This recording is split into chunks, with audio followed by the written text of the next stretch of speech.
ठीक है, देखो अपने को आज एक नया चैप्टर स्टार्ट करना है मैथ्स में, दैट इज़ ट्रायंगल। ठीक है, और क्लास 9 का ट्रायंगल काफ़ी इम्पॉर्टेंट है। क्यों इम्पॉर्टेंट है क्लास 9 का ट्रायंगल और क्यों हम ऐसा बोल रहे हैं, इसके पीछे रीज़न ये है कि क्लास 9 में जो भी आप पढ़ोगे ट्रायंगल में, ठीक है, वही आपको क्लास 10 में भी काम देगा। यानी क्लास 9 का ट्रायंगल जो है वो बेसिक है, आपको बहुत कुछ सीखने को मिलेगा 9 के ट्रायंगल में। ठीक है, तो स्टार्ट करते हैं ट्रायंगल होता क्या है।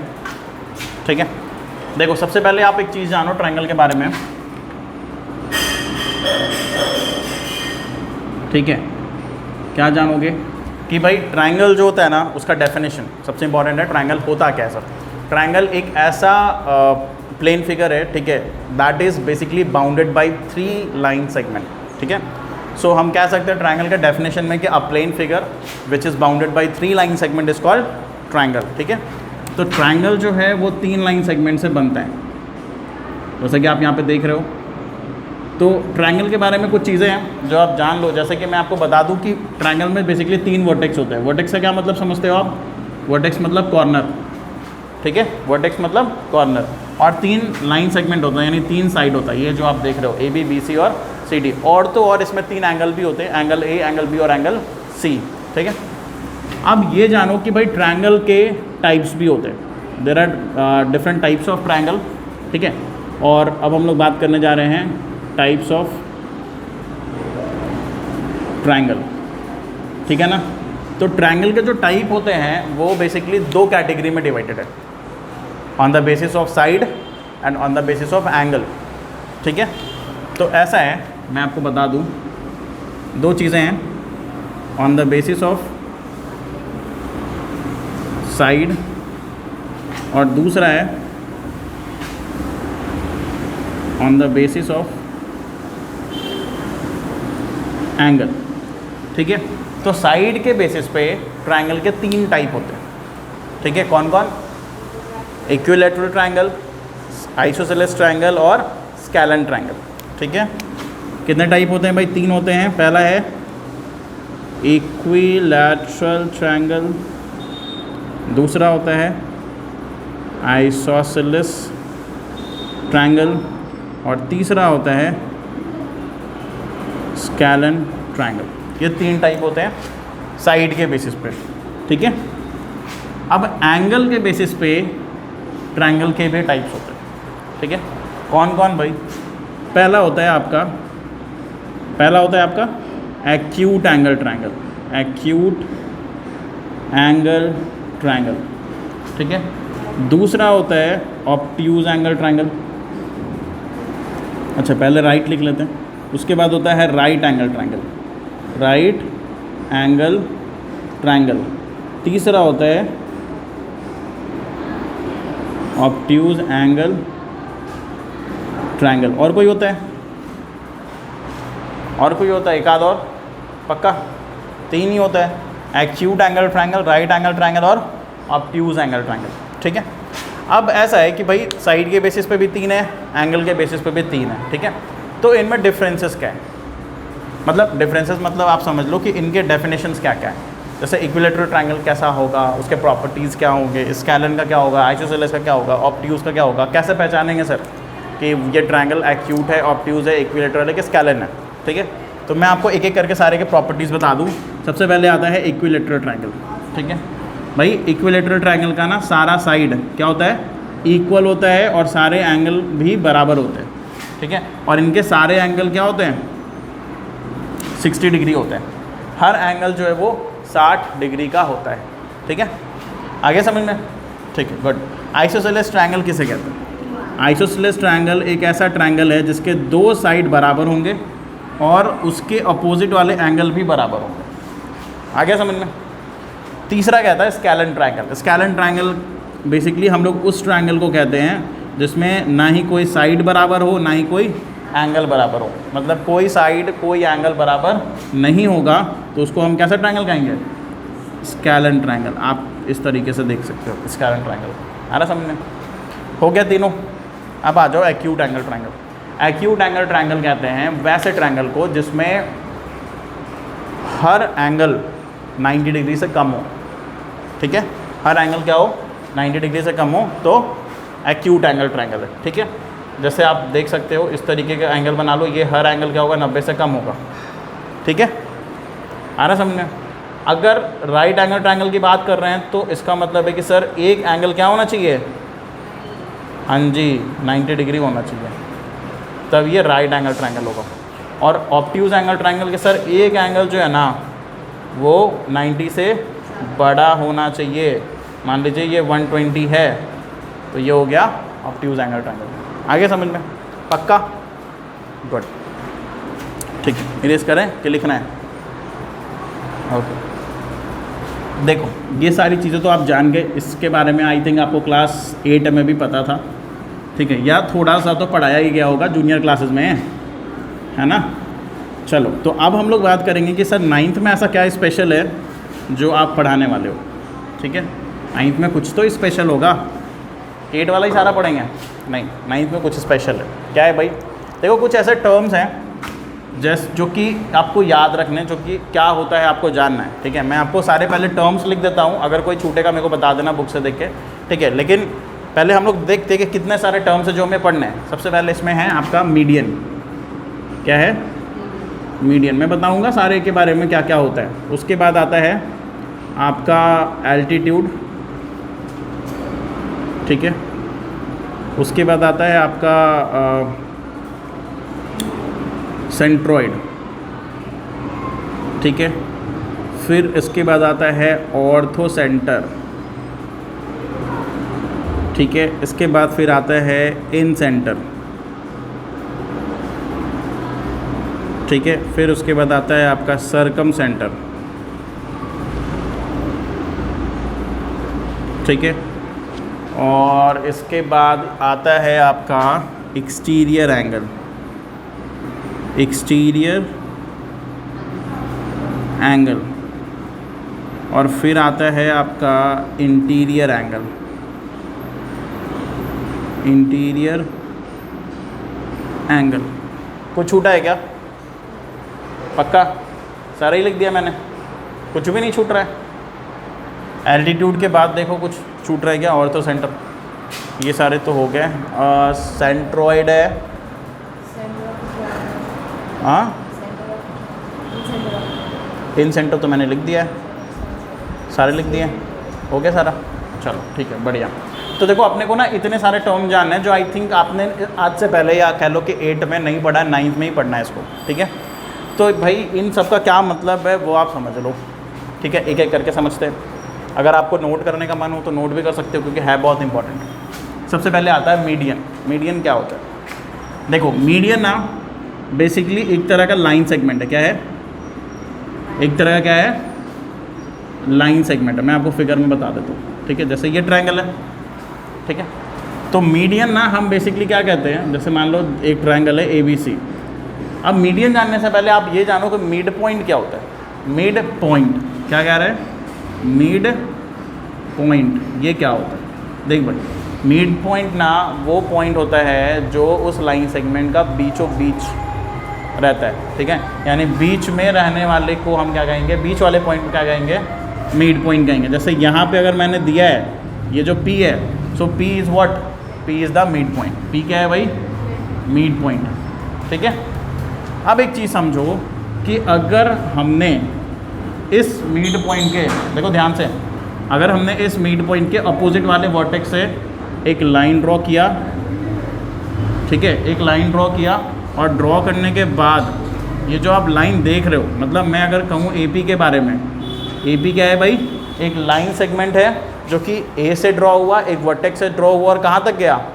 मिड पॉइंट को ज्वाइन किया। यानी वो लाइन सेगमेंट जो वर्टेक्स और मिड पॉइंट को ज्वाइन करे, उस लाइन सेगमेंट को ही हम क्या बोलते हैं? मीडियन कहते हैं। इसी को क्या कहेंगे? आगे समझ में? तो आप लिख सकते हो इसमें कि a line segment with joins vertex as well as the mid point is called median, ठीक है। बस एक चीज़ का ध्यान रखना कि मिड पॉइंट के अपोजिट वाले वर्टेक्स से ज्वाइन करते हैं उनको, ठीक है। अच्छा ये बताओ कि कितने मीडियन बन सकते हैं ट्रायंगल में? 2 या 3? कितने बन सकते हैं बताओ? हाँ, कितने बन सकते हैं? 3 बनेगा ना। देखो 3 है एंगल, 3 है ना, तो एक ए से बनाया, दूसरा बी से बनाया और तीसरा सी से बनाया, तो 3 मीडियन पॉसिबल होता है एक ट्रायंगल में। कौन कौन होंगे भाई? ए पी, बी क्यू और सी आर, ये सारे के सारे क्या हैं? मीडियन है। ठीक है, ये सारे के सारे मीडियन है, याद रखना। ठीक है, अब एक चीज़ जान भाई, मीडियन जहाँ पे तीनों मीडियन एक ट्रायंगल का इंटरसेक्ट करता है, ट्रायंगल के तीनों मीडियन जहाँ पे इंटरसेक्ट करता है या करते हैं, ठीक है, उस पॉइंट को हम कहते हैं सेंट्रोइड। क्या कहते हैं? सेंट्रोइड। तो सेंट्रोइड क्या है? A point where all 3 median intersect. आ रहा है समझ में? ठीक है, और मोस्टली क्या करते हैं ना हम लोग इस मीडियन सेंट्रोइड को जी से डिनोट करते हैं। किससे डिनोट करते हैं? जी लेटर से। ठीक है, आ गया? क्लियर है? गुड। अब अगला है एल्टीट्यूड। भाई एल्टीट्यूड क्या होता है? देखो नाम से ही पता चल रहा है कि सर परपेंडिकुलर की बात हो रही है ना। तो अगर एक ट्रायंगल में, ध्यान से सुनना, अगर एक ट्रायंगल में मैंने एक परपेंडिकुलर बनाया तो इसी को कहेंगे भाई, इस ए बी सी और ये अगर पी है या फिर चलो एम है, तो इस ए एम को हम क्या कहेंगे? एल्टीट्यूड कहेंगे। आ रहा समझ में? तो कितने एल्टीट्यूड बन सकते हैं इसमें? एक ही बनेगा कि 3 बनेगा? 3 बनेगा ना। बोलोगे सर इधर से भी बना सकते हैं और हमने इधर से भी बनाना है, तो 3 बन गए। ठीक है, यानी एम एन और ओ, 3 बन गया ना। अच्छा, जहाँ पे ये तीनों एल्टीट्यूड इंटरसेक्ट होता है उस पॉइंट को हम कहते हैं ऑर्थो सेंटर। क्या कहते हैं?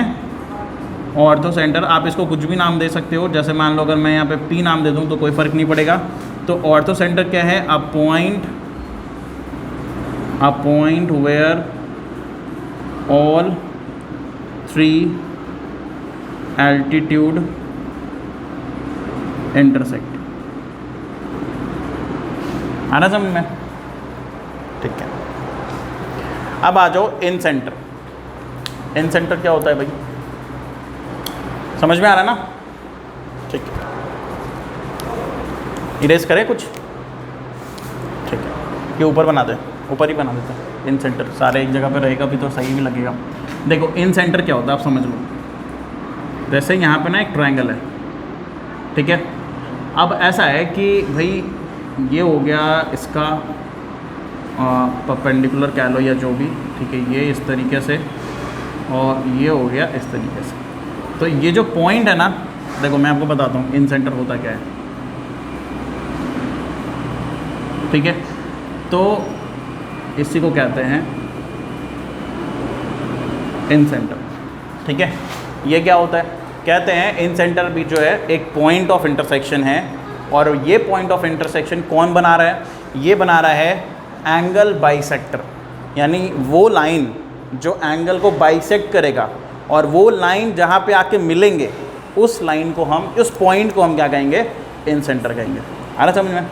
यानी कि लाइन एंगल के बाइसेक्टर, एंगल के बाइसेक्टर, ठीक है, बाइसेक्टर ऑफ एंगल।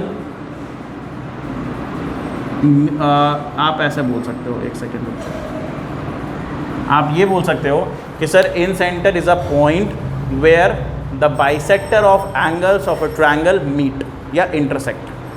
आ रहा समझ में? मैं लिख देता हूँ, ठीक है। इन सेंटर का क्या होगा? A point where the bisector of angle intersect, ठीक है, क्लियर है। अब आ जाओ सर्कम सेंटर में। सर्कम सेंटर क्या होता है? देखो सर्कम सेंटर ना, सर्कम सेंटर क्या होता है कि जैसे मान लो आप ऐसे समझो,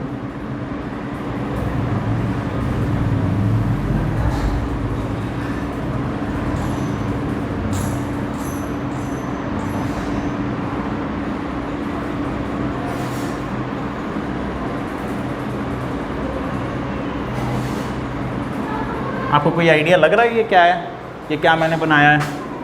कोई आइडिया लग रहा है आपको? मैं आपको बताता हूँ सरकम सेंटर क्या होता है। सरकम सेंटर भी एक पॉइंट है। क्या है? ये भी एक पॉइंट है, लेकिन ये जो पॉइंट है ना वो साइड बाइसेक्टर का है। यानी अगर एक ट्रायंगल के साइड्स को बाइसेक्ट करने वाला लाइन, देखो ये साइड है, इसको ये लाइन क्या कर रहा है? हाफ हाफ में डिवाइड कर रहा है। हाफ हाफ का मतलब है ये और ये, ठीक है, ये और ये साइड और ये साइड क्या है? बराबर है। तो अगर एक लाइन, एक बाइसेक्टर जो साइड बाइसेक्टर है, वो जिस जगह पे मिलेगा, जिस पॉइंट पे मिलेगा तीनों के तीनों, उस पॉइंट को ये हम क्या कहेंगे? सरकम सेंटर कहेंगे। आ रहा समझ में? तो आप इसमें लिख सकते हो कि sir a point where the bisector of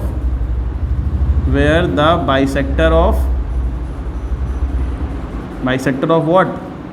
Sides of triangle intersect, ठीक है, intersect, बस। A point where the bisector of side of triangle intersect, that point is called circumcenter। आगे समझ में? अब आता है नेक्स्ट एक्सटीरियर और इंटीरियर एंगल। देख सिंपल सी बात है, एक्सटीरियर इंटीरियर क्या होता है? जैसे अगर मैं इसको ना एक्सटेंड कर दूँ, क्या कर दूँ? एक्सटेंड कर दूँ, तो ये जो तीनों होंगे ना, ये तीनों के तीनों क्या होंगे? Interior. Angle A, angle B और एंगल सी, ये तीनों के तीनों क्या हैं? इंटीरियर एंगल है। और एक्सटीरियर क्या होगा? बोलोगे सर एंगल का जो बाहर होता है, मतलब ये, ठीक है, ये कैसा एंगल होगा? ये एक्सटीरियर एंगल है, ठीक है। और आपको ना एक थ्योरम पढ़ना है आज, मतलब एक थ्योरम है एक्सरसाइज में, इस चैप्टर में। क्या है भाई? कि exterior angle is equals to sum of two interior opposite angle. क्या मतलब है इसका? इसका मतलब ये है कि अगर ये 1 है सर, ये 2 है और ये 3 और ये 4 है, ठीक है, तो एंगल 4 जो होगा ना वो एंगल 1 प्लस एंगल 2 होगा। ये आपको याद रखना है, एक्सटीरियर एंगल बराबर 1 प्लस 2 हमेशा, ठीक है। और आपको ये भी पता होगा कि सर 4 प्लस 3 बराबर क्या होता है? 180 डिग्री, क्योंकि लीनियर पेयर होगा। लेकिन एक थ्योरम पढ़ना है और उस थ्योरम में ये लिखा हुआ है कि एक्सटीरियर एंगल जो है वो सम ऑफ टू इंटीरियर अपोजिट, मतलब इसके अपोजिट में और दोनों अंदर होने चाहिए, उनके सम के बराबर है, ठीक है। अच्छा मैं आपसे ये पूछूं कि ठीक है आपने ये समझ लिया, आप मेरे को बताओ कि एंगल 4 और एंगल 1 में कौन बड़ा है और एंगल 4 और एंगल 2 में कौन बड़ा है? तो आप क्या बताओ कौन बड़ा है? एंगल 4, दोनों केस में एंगल 4 बड़ा है। हाँ, क्यों भाई? क्योंकि सर अभी अभी आपने बताया कि सर दोनों को जोड़ेंगे तब एंगल 4 बनता है, तो एंगल 4 तो बड़ा ही होगा 1 से, 2 से भी बड़ा होगा। आगे समझ में? गुड। तो देखो इतना सारा चीज़ था जो कि ट्रायंगल के लिए इंपॉर्टेंट था, ठीक है। अब इसमें से जो इंपॉर्टेंट आपको लग रहा है, इनफैक्ट जितना भी चीज़ मैंने बोर्ड पे लिखा है वो सारे नोट करो आप, और फिर हम लोग कुछ थ्योरम करेंगे। जैसे पहला यहाँ पे थ्योरम है इस एक्सरसाइज में कि जो सम होता है सारे एंगल का एक ट्रायंगल में वो 180 डिग्री होता है। पढ़ा है ना आपने? एक ट्रायंगल का तीनों एंगल का सम कितना होता है? 180 डिग्री। तो कभी इसको प्रूफ किया? नहीं किया।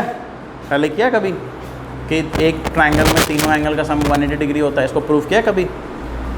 चलो किया होगा, 8 में किया होगा, बहुत बढ़िया। बट अभी भी आपको करना है, इस वाले में भी है। अगर आपने किया और आपको आता है तो आप करके देखो, ठीक है। अगर आपसे नहीं बनेगा तो मैं बताऊंगा यहाँ पे। फिलहाल आप इतना सारा चीज़ मैंने आपको बताया रिलेटेड टू ट्रायंगल, आपको सारे याद भी करना है, सिर्फ नोट नहीं करना है, ठीक है। चलो तो आज के लिए इतना ही।